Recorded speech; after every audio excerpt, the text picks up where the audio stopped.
밤늦은 시간, 서울의 번잡한 거리에서 지은은 비틀거리며 집으로 돌아왔다. 그녀의 가슴은 터질 듯이 아팠다. 오늘 가족 모임에서 아버지의 차가운 말들이 머릿속을 맴돌았다.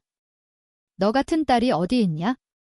결혼도 안 하고 이상한 짓만 해. 지은은 문을 열고 들어서자마자 소민을 찾았다.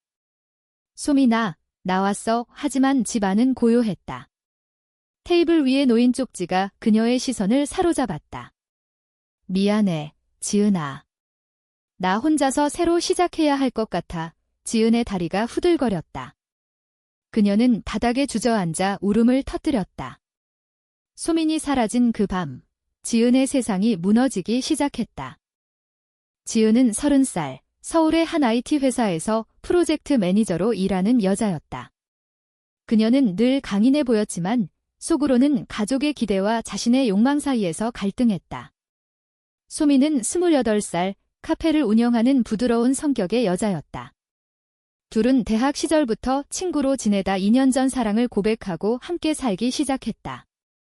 하지만 이 관계는 비밀이었다. 한국 사회에서 동성애는 여전히 금기시되었고 특히 지은의 보수적인 가족에게는 재앙 같은 일이었다. 지은의 어머니는 늘 좋은 남자 만나서 결혼해라고 조르며 지은을 압박했다. 소민도 자신의 가족과 비슷한 문제를 안고 있었다. 그녀의 부모는 시골에서 농사를 짓는 평범한 사람들이었지만 딸의 비정상적인 선택을 이해할 리 없었다.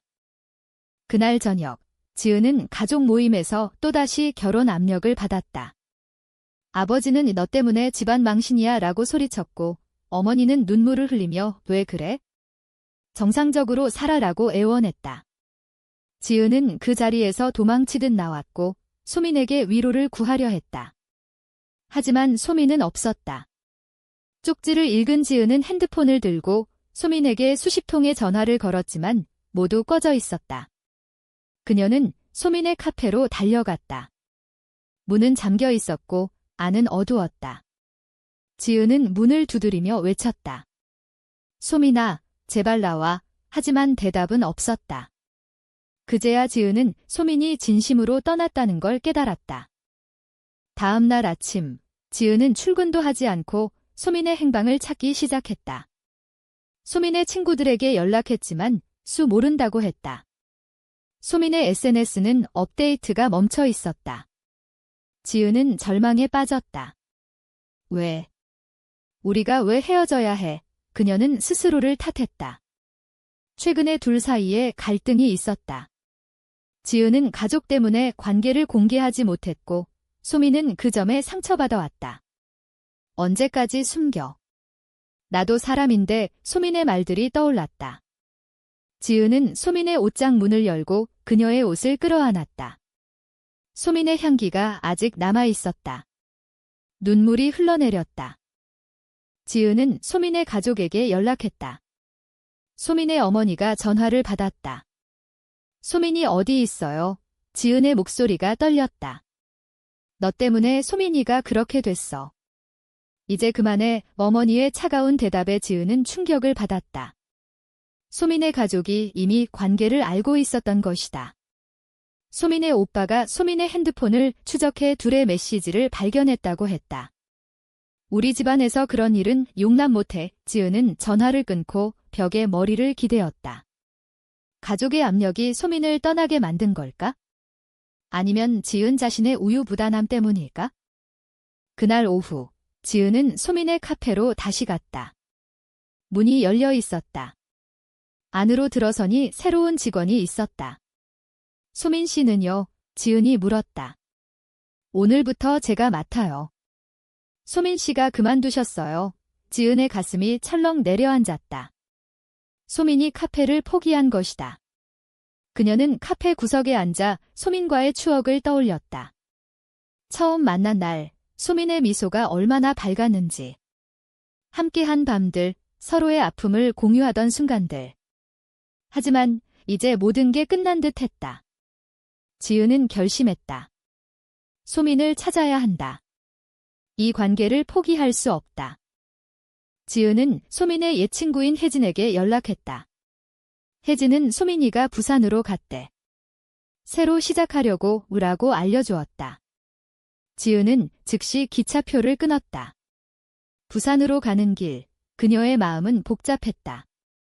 소민을 찾으면 뭐라고 할까? 미안하다고? 사랑한다고? 하지만 소민의 결정은 존중해야 할까? 지은은 창밖을 보며 눈물을 삼켰다. 이 여정이 끝나면 그녀의 삶이 어떻게 변할지 알 수 없었다. 부산역에 도착한 지은은 택시를 타고 소민의 새 주소로 향했다. 혜진이 알려준 곳은 작은 아파트였다. 문을 두드리자 소민이 문을 열었다. 지은아, 소민의 눈에 놀라움과 슬픔이 스쳤다. 지은은 소민을 끌어안으려 했지만 소민은 한 걸음 물러났다. 왜 왔어? 이제 끝났어. 지은의 가슴이 찢어지는 듯했다.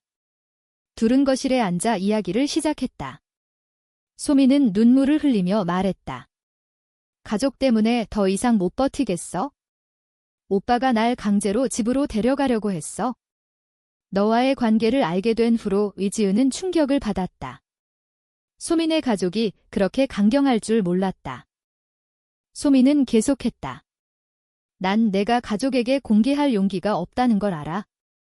나도 마찬가지야. 하지만 이게 지속될 수 없어. 사회가 우리를 받아주지 않아. 지은은 반박했다. 우리가 함께라면 이겨낼 수 있어? 포기하지 마. 하지만 소민은 고개를 저었다. 이미 늦었어. 나 새로운 사람 만날 거야. 정상적인 삶을 살고 싶어. 그 말에 지은은 분노가 치밀었다. 정상적. 우리 사랑이 비정상적이야. 둘의 대화는 점점 격렬해졌다. 지은은 소민의 손을 잡았지만 소민은 뿌리쳤다. 가, 제발. 지은은 부산에서 하루를 보내고 서울로 돌아왔다. 마음이 산산조각 난 채로. 출근한 회사에서 동료들이 걱정했지만 그녀는 아무 말도 하지 않았다. 집에 돌아와 소민의 사진을 보며 울었다. 왜 나를 버린 거지? 지은은 자신의 과거를 돌아보았다. 어린 시절부터 가족의 기대에 부응하려 애썼다. 좋은 대학, 좋은 직장. 하지만 사랑만큼은 자신의 선택이었다. 소민과의 만남은 그녀에게 자유를 주었다. 그런데 이제 그 자유가 고통으로 돌아왔다. 며칠 후, 지은의 어머니가 집으로 왔다. 요즘 왜 그래? 얼굴이 창백해. 지은은 참지 못하고 털어놓았다. 엄마, 나 여자를 사랑해. 어머니의 얼굴이 창백해졌다. 뭐라고? 그게 무슨 소리야? 어머니는 울면서 말했다. 너 때문에 아빠가 아프시면 어쩌려고? 집안 망신이야. 지은은 반항했다. 내 삶인데 왜? 어머니는 사회가 그렇게 봐. 너 혼자 사는 거 아니야 라고 대꾸했다. 그날 어머니는 화가 나서 나갔다. 지은은 홀로 남아 가족과의 갈등을 실감했다. 지은은 소민에게 메시지를 보냈다. 미안해. 내 결정 존중할게요. 하지만 속으로는 포기할 수 없었다.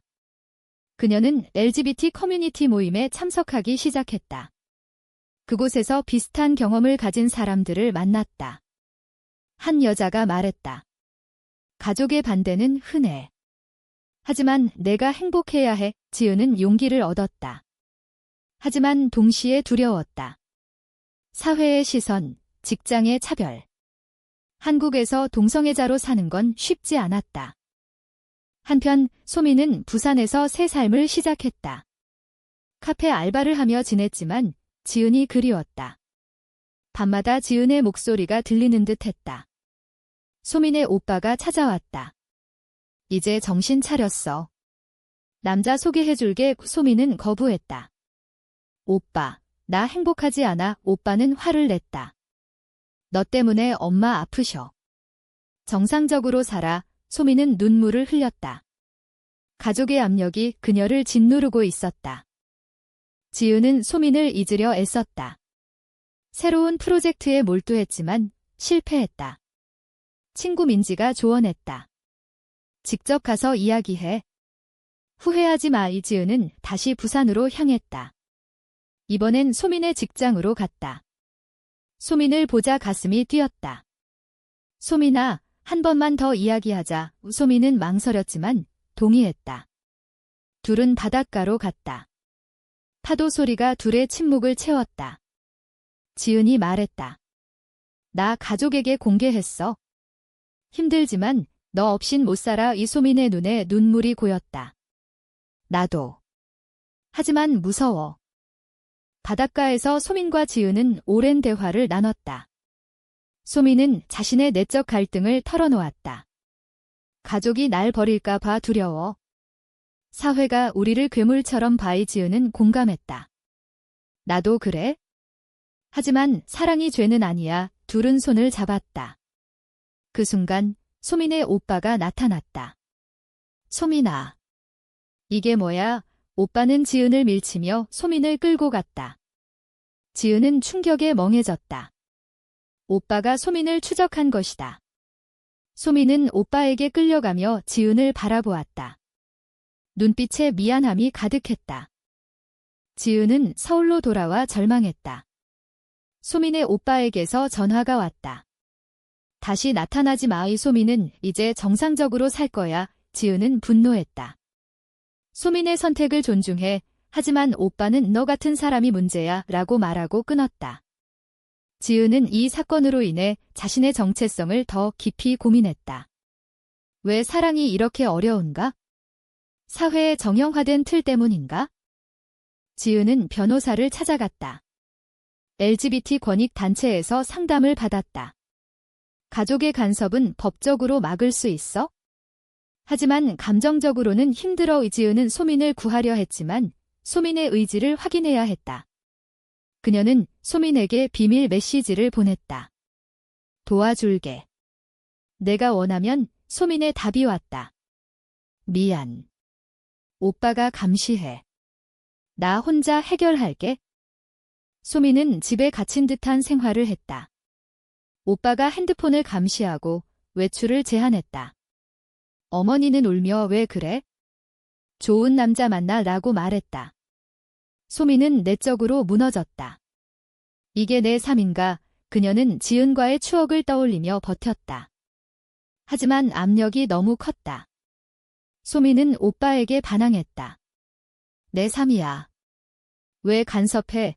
오빠는 집안 명예 때문에 라고 소리쳤다. 소민은 집을 나와 친구 집으로 갔다. 지은은 소민의 소식을 듣고 안도했다. 하지만 이제 사회의 압력이 문제였다. 지은의 회사에서 소문이 돌기 시작했다.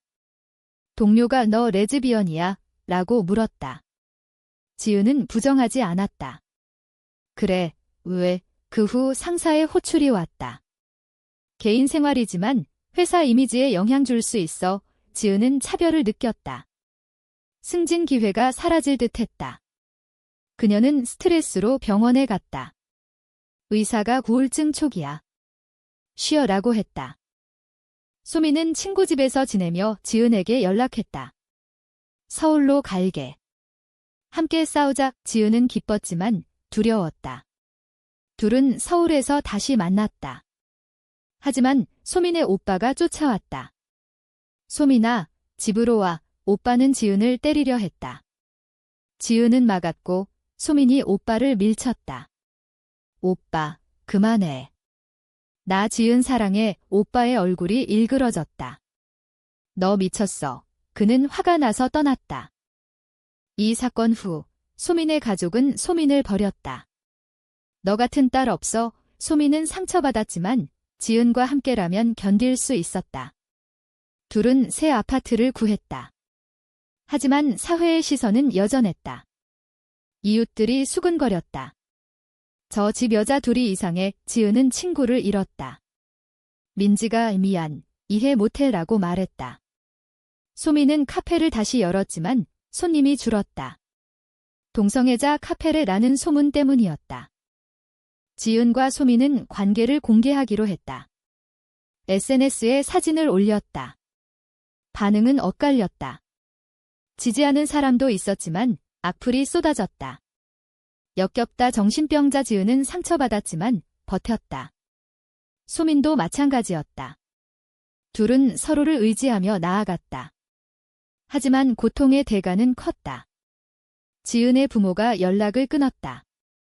너 죽은 걸로 쳐에 지은은 울었다. 가족을 잃은 대가였다. 공개 후 지은과 소민의 삶은 더 힘들어졌다. 지은의 회사에서 해고 위협이 왔다. 개인 생활이 업무에 지장 줘. 지은은 항의했다. 차별이야. 하지만 상사는 고객이 불편해해라고 말했다. 지은은 퇴사했다. 새 직장을 찾기 어려웠다. 이력서에 LGBT 활동을 적지 않았지만 소문이 퍼졌다. 소민의 카페도 문을 닫을 위기였다. 손님이 줄어 매출이 떨어졌다. 소민은 포기할까? 라고 물었다. 지은은 안 돼, 우리 꿈이잖아. 둘은 LGBT 단체에 가입해 활동했다. 시위에 참석하고 이야기를 공유했다. 그곳에서 비슷한 커플을 만났다. 한 커플이 우리도 가족 잃었어. 하지만 행복해라고 말했다. 지은은 용기를 얻었다. 하지만 현실은 가혹했다. 소민의 오빠가 다시 나타났다. 소민아, 엄마 아프셔. 내 탓이야. 소민은 죄책감에 시달렸다.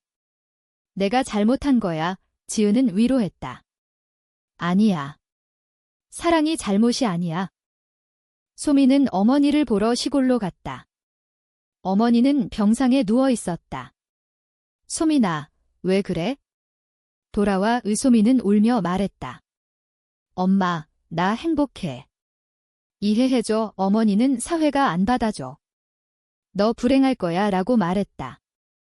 소민은 돌아왔다. 하지만 마음이 무거웠다. 지은에게 가족 없이 살 수 있을까? 라고 물었다. 지은은 우리 둘이 가족이야 라고 대답했다. 지은은 새 직장을 구했다. 작은 스타트업이었지만 이해 있는 상사였다. 내 정체성 존중해. 지은은 감사했다. 소민도 카페를 재개장했다. LGBT 친화적 카페로 브랜딩했다. 손님이 조금씩 늘었다. 하지만 여전히 어려움은 있었다. 악플, 협박. 지은은 경찰에 신고했다. 혐오 범죄야. 경찰은 증거 부족지라고 했다. 지은은 좌절했다. 한국법이 동성애자를 보호하지 못했다. 둘의 관계에 균열이 생겼다. 지은이 스트레스로 소민에게 화를 냈다. 너 때문에 이 고생이야. 소민은 상처받았다. 나도 마찬가지야. 둘은 싸웠다. 소민이 헤어질까? 라고 말했다. 지은은 후회했다. 미안. 사랑해. 둘은 화해했다. 하지만 이 싸움은 둘의 취약성을 드러냈다. 사랑만으로는 부족했다. 사회의 변화가 필요했다. 소민의 어머니가 죽었다. 장례식에 소민은 갔다. 오빠가 너 때문에 엄마 죽었어 라고 비난했다. 소민은 무너졌다. 지은이 함께 갔지만 가족이 쫓아냈다. 너 같은 사람 올 곳 아니야. 지은은 분노했다. 소민은 울며 말했다. 내 잘못이야. 가족을 버린 대가 지은은 잔이야? 사회의 잘못이야. 이 사건 후 둘은 더 강해졌다. 지은은 책을 쓰기 시작했다. 자신의 이야기를. 한국에서 레즈비언으로 사는 법우 소민은 지지했다. 책이 출간되자 반향이 컸다. 미디어에서 인터뷰 요청이 왔다. 지은은 TV에 나와 말했다. 사랑은 자유야.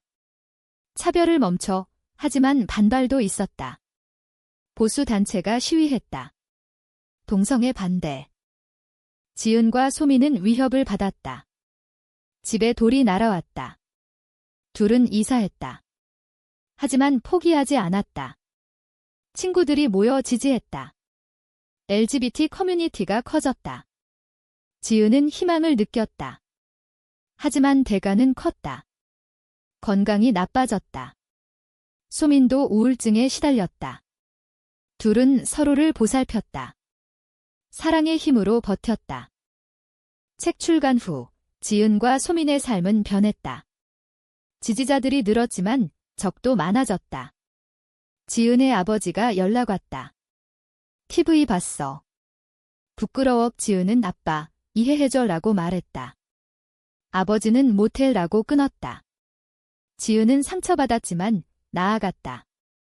소미는 새 카페를 열었다. 성공했다. 손님들이 용기 줘서 고마워 라고 말했다. 하지만 고통은 끝나지 않았다. 소민의 오빠가 소송을 걸었다. 집안 재산 상속 포기해 소민은 동의했다. 필요 없어 가족을 완전히 잃었다. 지은도 부모와 연을 끊었다. 둘은 서로만 있었다. 결혼식을 올렸다. 비공식적이지만 친구들 앞에서 행복한 순간이었다. 하지만 사회는 여전히 동성 결혼을 인정하지 않았다. 지은은 강연을 다녔다. 변화는 우리부터 청중이 박수쳤다.